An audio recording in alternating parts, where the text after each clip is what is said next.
The color drained from my face as I stared at the phone in my trembling hands. A text message notification had popped up on the screen. "Can't wait to see you and my baby tomorrow. The idiot still has no clue." This wasn't my wife's regular phone. This was a second device I'd discovered tucked behind a loose drawer in the nursery I'd spent months perfecting. The nursery for what I thought was our child. I stood frozen in the middle of the pale yellow room, surrounded by the hand-painted woodland creatures I'd meticulously created on the walls. The crib I'd assembled piece by piece, the rocking chair I'd restored from my own childhood. All of it built for a lie. My fingers moved mechanically across the screen, unlocking a digital Pandora's box with Laura's predictable password, the same one she used for everything. What I found made me physically sink to my knees on the soft carpet I'd installed myself. Hundreds of texts, dozens of intimate photos, voice notes filled with laughter at my expense. "Poor Kevin," Laura's familiar voice cooed in one recording. "He's so excited about being a dad. If only he knew he was building someone else's kingdom." A deep male chuckle followed. Jason, her ex, the real father. "He's such a friggin' chump," Jason replied. "But hey, at least he's good for something. Nice nursery, by the way. Thanks, Kev."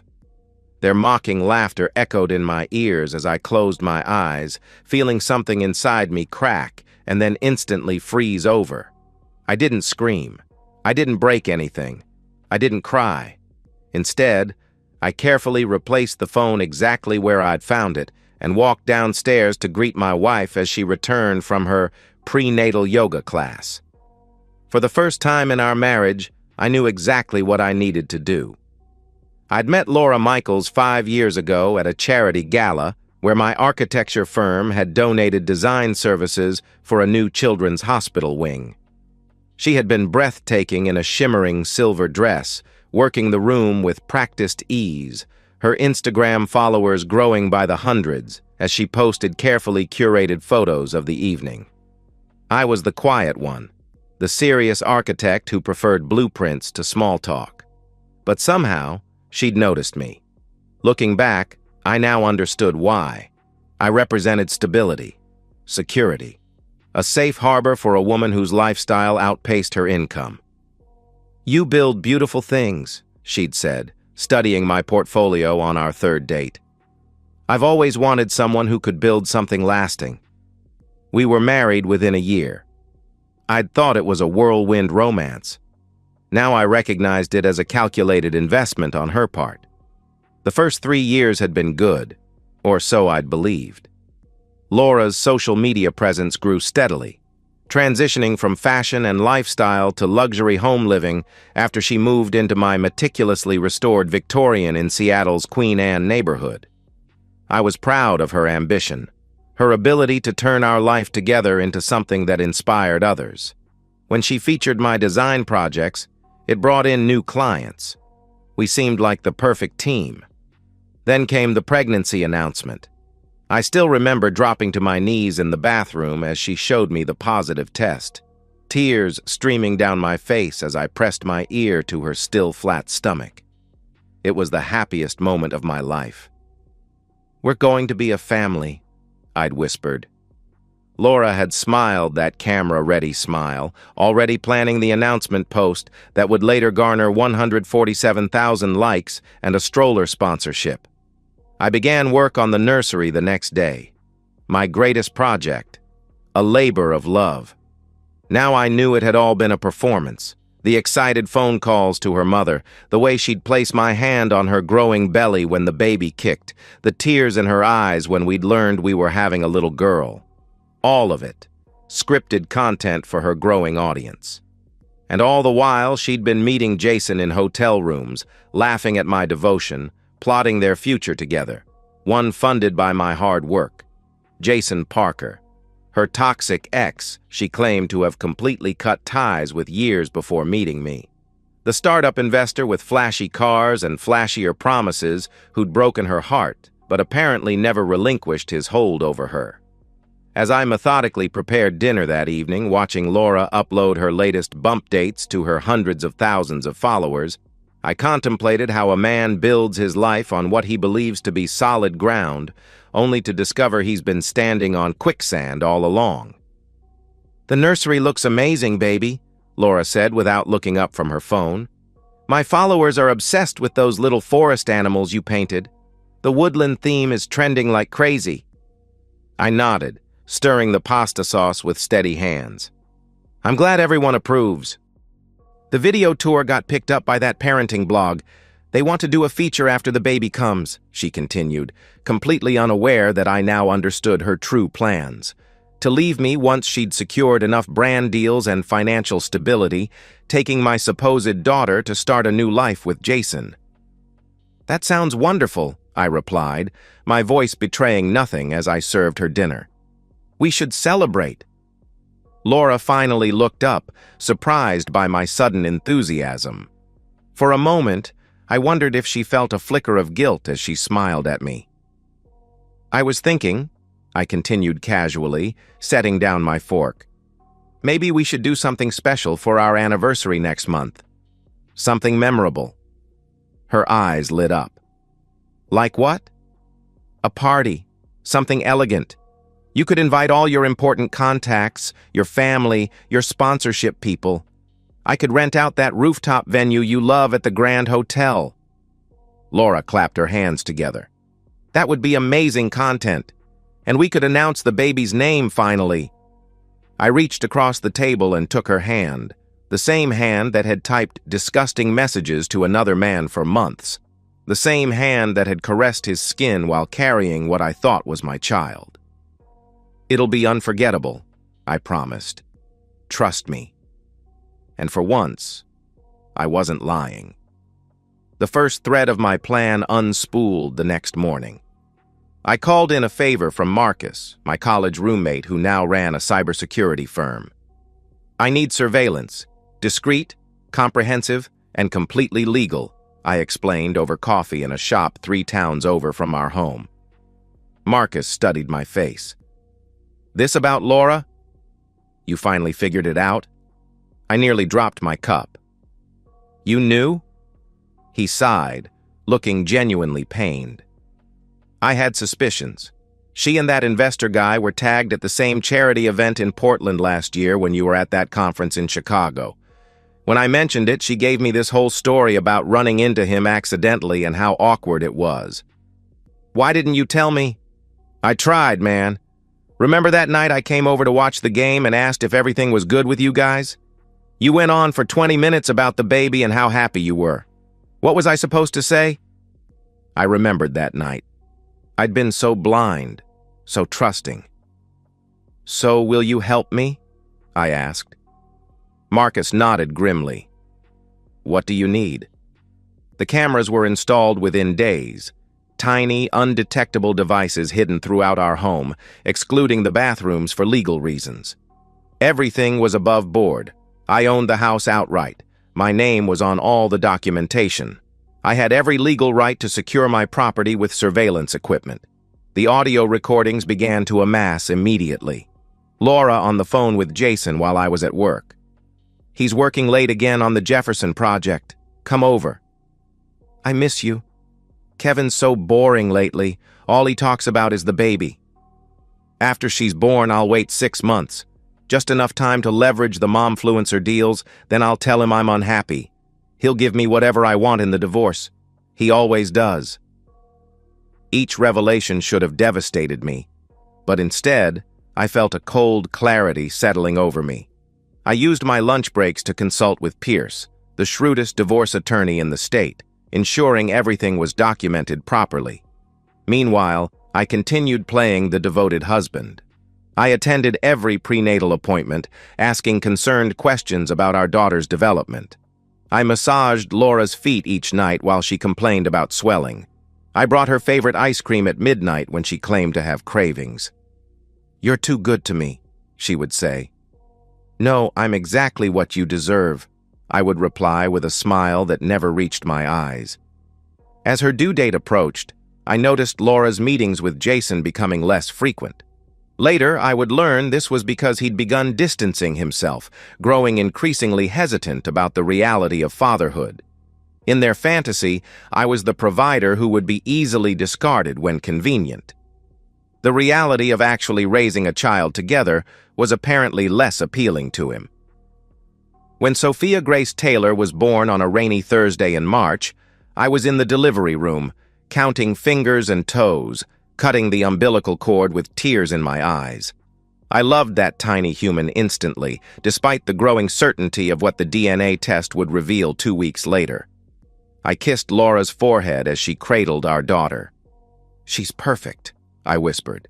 And she was. None of this was Sophia's fault. The DNA results arrived in a sealed envelope while Laura was napping. I sat at my desk and opened it with steady hands, confirming what I already knew. The probability of paternity, 0%. I filed the report carefully in my growing collection of evidence, and then went to rock Sophia to sleep, singing softly to her as tears silently tracked down my cheeks. This would be the only time I allowed myself to cry. Laura's return to social media was meteoric. Her raw, unfiltered postpartum content, which was, in fact, meticulously filtered and staged, resonated deeply with her audience. Brands lined up for partnerships. The authentic motherhood journey of Laura Luck's life became a case study in monetizing family milestones. I watched as she positioned us as the perfect modern family. The successful architect husband with his thriving practice, the glamorous yet relatable wife balancing motherhood and career, the beautiful baby girl with her father's eyes, a detail her followers frequently commented on, making Laura visibly uncomfortable in ways only I could detect. 3 months after Sophia's birth, I spotted the telltale notifications on the secret phone again. Jason was back, his hesitation apparently overcome. "I miss you," the text read. "When can you get away?" Laura's response was almost immediate. "Working on it. The idea is to move forward with everything after the anniversary party. Kevin's planning something big. Lots of my important contacts will be there. I can't mess that up. And then? And then I tell him I need space. File for divorce. Take half of everything plus child support. You and I can be together by Christmas." That evening was my breaking point. Not because of fresh betrayal, I'd grown numb to that, but because I overheard Laura on the phone with her mother. "Kevin's been amazing with Sophia," she said. "It's actually kind of sad how much he loves her." The casual cruelty of that statement crystallized everything. This wasn't just about infidelity anymore. This was about a fundamental absence of humanity. Laura didn't view me as someone she'd betrayed, but as someone whose love was pathetic, whose devotion was worthy of mockery. I walked quietly to my office and opened my laptop. The anniversary party, scheduled for exactly 1 month away, would need some special additions. "Marcus," I said when he answered my call, "I need one more thing. A presentation setup, projector, screen, the works." "Going forward with everything?" he asked. "Yes. It's time." "You're sure about this? There's no coming back from it." I thought about Laura's words. It's actually kind of sad how much he loves her. "There's already no coming back from it," I replied. "She just doesn't know it yet." The following weeks were a masterclass in compartmentalization. By day, I was Kevin Taylor, doting husband and father, working diligently on my architectural projects. By night, I was the architect of something very different, Laura's complete downfall. I began by revisiting our prenuptial agreement with Pierce. Laura had signed it without much scrutiny before our wedding, too confident in her ability to circumvent any legal obstacles when the time came. The document contained several key clauses that would prove devastating. Infidelity would result in the unfaithful party forfeiting all claims to joint assets. Any attempt to misrepresent biological parentage constituted fraud. The use of joint resources to maintain an extramarital relationship would require full financial restitution. The prenup was ironclad. Pierce had made sure of it. Next came the financial preparations. I systematically documented every penny Laura had spent meeting Jason, hotel rooms, gifts, meals, all charged to credit cards linked to our joint accounts. The total came to just over $37,000 over the past year alone. I then contacted every brand partner and sponsor Laura worked with, requesting private meetings under the guise of planning a surprise business opportunity for her. These weren't small companies. They were major players in the parenting, lifestyle, and luxury markets. Brands that prided themselves on family values and authenticity. "I'm planning something special for our anniversary," I explained to each representative. "A celebration of family and partnership. I'd be honored if you could attend." They all accepted, eager to strengthen their connection to one of social media's rising stars. I arranged for Sophia to stay with my parents on the night of the party. Loving grandparents who would soon learn the truth, but would stand by both me and the innocent child caught in this web. 2 days before the event, I had a final consultation with Pierce. "Everything's in order," he confirmed. "The divorce papers, the lawsuit for emotional damages, the evidence. It's the most airtight case I've seen in 20 years of practice." "And the eviction notice?" "Legal and ready to be served. Since the house is solely in your name and not joint property, she'll have 72 hours to vacate." I nodded, feeling nothing but calm resolve. "What about the child?" Pierce asked gently. This was the only part that still caused me pain. "I've arranged for a temporary custody agreement that gives Laura primary custody with supervised visitation rights for me," I explained. "I won't use an innocent child as a weapon, no matter what Laura has done. But I've documented everything, including her plans to use Sophia as leverage for financial gain. If she tries to prevent me from maintaining a relationship with Sophia, I'll fight her with everything I have." Pierce studied me with something like respect. "Most men in your position wouldn't be this measured." "I'm not most men," I replied. "And this isn't about revenge. It's about justice."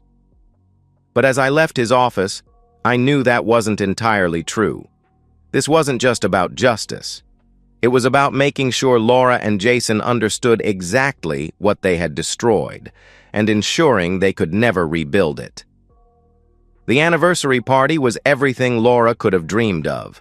The Grand Hotel's rooftop venue offered panoramic views of the Seattle skyline, glittering against the backdrop of a perfect summer sunset. White roses and silver accents adorned every surface. Champagne flowed freely as Seattle's elite mingled with Laura's family and the representatives from 12 major brands. Laura was radiant in a silver gown, reminiscent of the one she'd worn when we first met. She moved through the crowd like a queen holding court, Sophia on her hip for the first hour, the perfect accessory for her carefully curated image of successful motherhood, before my parents took the baby to their hotel room for the night as planned. I watched her charm everyone, secure in her belief that her secret was safe, that her future was assured. I almost admired her composure, the absolute confidence with which she played her role. In another life, she might have been a remarkable partner. In this one, she was simply a remarkably effective con artist. At precisely 9:30 p.m., I clinked my glass to call for attention. "First, I want to thank everyone for coming tonight to celebrate 4 years of marriage to this incredible woman," I began, raising my glass toward Laura. The crowd applauded appreciatively. "Many of you know that this past year has been especially meaningful for us with the birth of our beautiful daughter, Sophia." Laura beamed, basking in the adoring glances and nods of approval. "My wife has always been exceptional at sharing our life together," I continued. "Her ability to capture and showcase our most intimate moments has inspired hundreds of thousands of people and built connections with amazing brands, many of whom are represented here tonight." More applause. Laura's eyes shone with pride and triumph. In fact, Laura is so committed to documentation that she's maintained not one, but 2 separate records of her life. A flicker of confusion crossed her face. "Laura, Would you like to say a few words before I continue? I asked, offering her the microphone. Always eager for the spotlight, she stepped forward. Kevin has been the foundation that made everything possible, she gushed. Without his support, his love, his trust, I wouldn't be where I am today. He built our home, he built our nursery, he built the stable environment that allowed me to pursue my dreams. The crowd sighed appreciatively. And as we welcome sponsors like Gentle Hearts Baby Products and Family First Financial into our extended family, she continued, nodding toward the respective representatives, I just want to say that authentic connection and absolute honesty are the values we live by every day. I waited for her to finish, to return to her seat with that self-satisfied smile. Then I nodded to Marcus at the back of the room. Speaking of authentic connection and absolute honesty, I said as the lights dimmed slightly, I've prepared a special presentation to commemorate our journey. The projector hummed to life, illuminating the massive screen behind me. The first image appeared, a split screen of 2 text conversations. On the left, Laura's public Instagram messages about preparing for motherhood with me. On the right, her private texts to Jason discussing their affair and laughing about my obliviousness. A collective gasp rippled through the room. No, Laura whispered, her face draining of color. Kevin, what are you doing? I didn't answer. I didn't need to.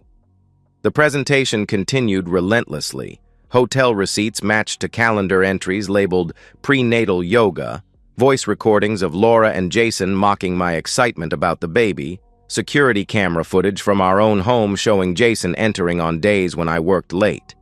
And finally, the DNA test results, displayed in stark black and white for everyone to see. The silence in the room was absolute. Laura's mother had both hands pressed against her mouth in horror. The brand representatives were frantically texting on their phones. Laura stood frozen in the middle of it all, her perfect world disintegrating around her. Kevin, she finally managed, her voice breaking. I can explain. It was a mistake. I was confused. A year-long mistake? I asked quietly, my voice amplified by the microphone. A confusion that resulted in deliberate paternity fraud? A series of mistakes that you and Jason documented extensively while spending tens of thousands of dollars from our joint accounts? She began to cry then, mascara tracking down her carefully contoured cheeks. Please, not like this. We can talk about this privately. The way you privately discussed leaving me after using this party to secure your sponsorships? The way you privately plan to take half of everything I've worked for, plus child support for a child that isn't mine? That kind of privacy? The whispers had started now. Phones were recording. Laura's carefully constructed public persona was being shredded in real time, witnessed by the very people she'd most wanted to impress. I love you, she tried desperately. I made a terrible mistake. But I love you. And you love Sophia. I know you do. You're right about one thing, I said, my voice steady. I do love Sophia, which is why I've arranged a temporary custody agreement that allows me to remain in her life while granting you primary custody. I won't punish an innocent child for your actions. Relief flooded her face. Thank you, Kevin. We can work through this. We can... I held up my hand to stop her. That's the only mercy you'll receive from me. With that, I nodded to Pierce, who stepped forward with a leather portfolio. He handed Laura 3 documents. This is a petition for divorce on grounds of adultery and fraud, I explained as she stared numbly at the papers. This is a lawsuit for $37,452.18, the exact amount you spent on your affair using our joint funds plus damages. And this, I said, pointing to the final document, is an eviction notice. You have 72 hours to vacate my property. Laura collapsed then, sinking to her knees on the polished floor. You can't do this to me, she sobbed. Where am I supposed to go?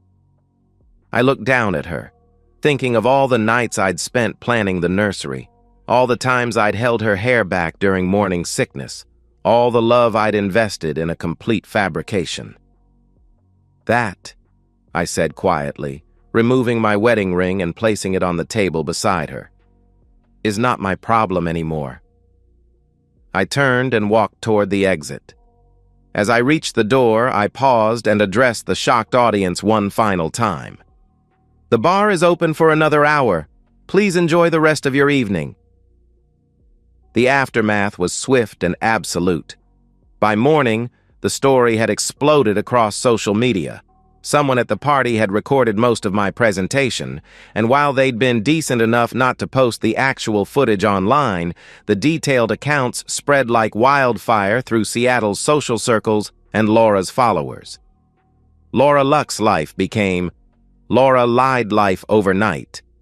Her carefully cultivated image of authentic motherhood crumbled as brand deals were publicly terminated one after another. Her follower count plummeted as the same audience that had once adored her perfect family narrative now vilified her for her deception. Laura's parents, traditional people who had always been somewhat uncomfortable with her social media career but proud of her apparent stable family life, refused to take her calls. Her younger sister Amanda sent me a long message apologizing for not warning me about Jason's continued presence in Laura's life, explaining that Laura had sworn it was over each time Amanda had confronted her. Jason, predictably, vanished completely. When Laura called him from a hotel room the day after the party, his number had already been disconnected. His social media accounts went private, then disappeared entirely. According to a mutual acquaintance, he'd accepted a sudden business opportunity in Singapore, about as far from Seattle and his responsibilities as he could get. I moved through these days with a strange sense of detachment, focusing on practical matters.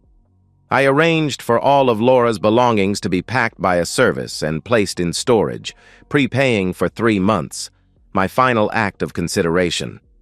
I changed the locks, security codes, and Wi-Fi passwords on the house. Through it all, I maintained contact with Laura solely regarding Sophia, adhering strictly to the temporary custody agreement. When we exchanged the baby for my visitation days, we met in public places with my lawyer present to prevent any accusations or manipulations. Laura aged years in weeks. Her immaculate appearance deteriorated as her financial situation grew dire. Without her sponsorships and with frozen access to what she'd thought were joint accounts, she was forced to move into a tiny studio apartment in a part of town she would have never visited in her previous life. The lawsuit meant any income she managed to secure would be garnished for years to come. 2 months after the party, I ran into her former assistant at a coffee shop.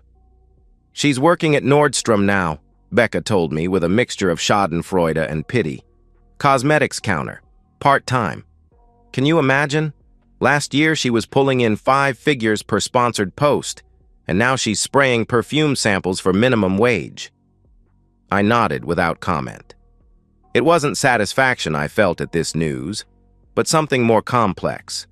A sense that the natural order of things had been restored. Actions had consequences. Lies had been exposed to the light. The divorce was finalized in record time, the judge unsympathetic to Laura's tearful pleas after reviewing the mountain of evidence. The financial judgment followed shortly after. Laura would be repaying me for years to come, a constant reminder of the price of betrayal. As for Sophia, I kept my word. Despite having no biological connection to her, I established myself as a consistent presence in her life. My lawyer helped me secure legal standing as a de facto parent based on my role from birth, ensuring that regardless of biology, I would remain her father in the eyes of the law. It wasn't her fault that she had been conceived in deceit, and I refused to disappear from her life the way Jason had. Laura seemed genuinely grateful for this much, at least. "You're the only stable thing in her life now," she admitted during one exchange, looking thin and exhausted. "I didn't deserve you, Kevin." "No," I agreed quietly. "You didn't." 6 months after what Seattle social circles now referred to as the anniversary incident, I was having dinner with Marcus when he asked the question others had been too afraid to pose. "Do you regret any of it?" The public exposure? The scorched earth? I considered this carefully, twirling pasta around my fork. I regret that Sophia will one day learn about all this, I finally answered. I regret that I spent 4 years loving someone who never really existed. But the rest? No. You could have just divorced her quietly, he pointed out. Taken half the house, arranged visitation. I shook my head. That's what she was counting on, my continued passivity, my continued role as the fool building someone else's kingdom. I set down my fork. Some betrayals run so deep that the only appropriate response is to bring everything into the light. Sometimes justice requires witnesses. Later that night, I stood in the doorway of what had once been the nursery I'd built with such hope and love. I'd recently repainted it, replacing the whimsical forest creatures with a simpler, cleaner design. It was still Sophia's room for her visits, still filled with carefully chosen toys and books, but it no longer represented a lie. I thought about Laura's words from so long ago. You build beautiful things. I've always wanted someone who could build something lasting. The irony wasn't lost on me. In the end, I had built something lasting, a life defined by truth rather than comfortable deception, by self-respect rather than willful blindness. It wasn't the life I'd planned, but it was mine, built on a foundation no one could ever take away. And that, I decided as I quietly closed the door, was enough. And that's the end of today's story. If you enjoyed it, please give this video a thumbs up and drop a comment below. Your support helps the algorithm push my content further. If you're new to the channel, don't forget to hit that subscribe button. It really helps me keep creating more stories for you. Thanks for watching, and I'll see you in the next one.